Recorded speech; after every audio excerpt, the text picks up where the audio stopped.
Hi అండి, అందరికీ నమస్కారం. Welcome to my channel. ఈ వీడియోలో ప్రభుత్వ ఉద్యోగులకు భారీ గిఫ్ట్ అండి. ప్రభుత్వం శుభవార్త. ఇంకా నో టెన్షన్ అండి. టెన్షన్కి అయితే తెరదించేసినట్లే. పూర్తి వివరాలతో వీడియో ద్వారా తెలుసుకుందాం. వీడియోని ఎక్కడే కానీ స్కిప్ చేయకుండా ఎండ్ వరకు చూడండి. అప్పుడే పూర్తి ఇన్ఫర్మేషన్ అర్థమవుతుంది. అలాగే వీడియోకి ఒక లైక్ చేయండి ఫ్రెండ్స్. వీడియోలోకి అయితే వెళ్ళిపోదాము. గత కొంతకాలంగా కేంద్ర ప్రభుత్వ ఉద్యోగులకు సంబంధించి పలు నిబంధనల్లో సవరణలు చేసిందండి. ఈపీఎఫ్ నుంచి ఎన్పిఎస్ వరకు రూల్స్ మారుస్తూ నిర్ణయం అయితే తీసుకుంది. కొన్నింటిపై ఉద్యోగ సంఘాల నుంచి తీవ్ర వ్యతిరేకత వ్యక్తమైంది. అయితే మరికొన్ని మాత్రము సిబ్బందికి మేలు జరిగేలా దశాబ్దం నాటి నియమాలను చేంజ్ చేసిందండి. ఇప్పుడు ఎన్పిఎస్ గురించి మరో కీలక ప్రతిపాదన ప్రభుత్వం వద్ద ఉన్నట్లు తెలుస్తోందండి. అదేంటంటే నేషనల్ పెన్షన్ స్కీమ్ ఎన్పిఎస్ కింద కవర్ చేయబడిన ప్రభుత్వ ఉద్యోగులకు సంబంధించి కేంద్రం కీలక నిర్ణయం తీసుకుంటున్నట్లు నివేదికలు చెప్తున్నాయండి.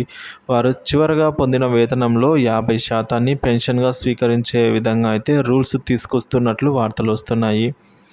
ఉద్యోగుల పేఅవుట్ అసమానతలపై అయితే ఆందోళనను పరిష్కరించడానికి ఈ విధంగా ప్రభుత్వం ప్రయత్నిస్తోందని ప్రముఖ మీడియా సంస్థ అయితే నివేదించింది ఫ్రెండ్స్. పాత పెన్షన్ స్కీమ్ ఓపీఎస్ని తిరిగి అందుబాటులోకి అయితే తీసుకొని రావడానికి ప్రభుత్వం తోసిపుచ్చింది.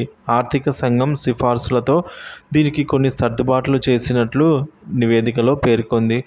ఎన్పిఎస్లో ఉద్యోగులు వారి ప్రాథమిక జీతంలో 10% విరాళంగా అందిస్తారు.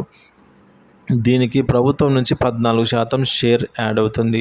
కాగా ఫైనాన్స్ సెక్రటరీ టీవీ సోమనాథన్ అధ్యక్షతన ఒక కమిటీ ఆర్థిక మంత్రి నిర్మలా సీతారామన్ గారు అయితే ప్రకటించిన తర్వాత ఈ మేరకు ప్రతిపాదన వచ్చినట్లు సమాచారం అండి. సోమనాథన్ కమిటీ వివిధ దేశాల్లోని పద్ధతులను సమీక్షించి ఆంధ్రప్రదేశ్ వంటి రాష్ట్ర ప్రభుత్వాలు తీసుకొచ్చిన మార్పుల ఫలితాలను అధ్యయనం చేసిందని నివేదిక పేర్కొంది. 25 నుంచి 30 ఏళ్ల లోపు సేవలు అందించే ఉద్యోగులకు వారు డ్రా చేసిన చివరి వేతనంలో 50%కి ప్రభుత్వం త్వరలో అయితే హామీ ఇవ్వగలదని భావిస్తున్నట్లు చెప్పిందండి. అదనంగా ఆర్థిక స్థిరత్వాన్ని నెలకొల్పేందుకు కార్పొరేట్ రిటైర్మెంట్ ప్రయోజనాల వంటి ప్రత్యేక నిధిని రూపొందించడానికి ప్రభుత్వం యోచిస్తున్నట్లయితే తెలుస్తుంది ఫ్రెండ్స్.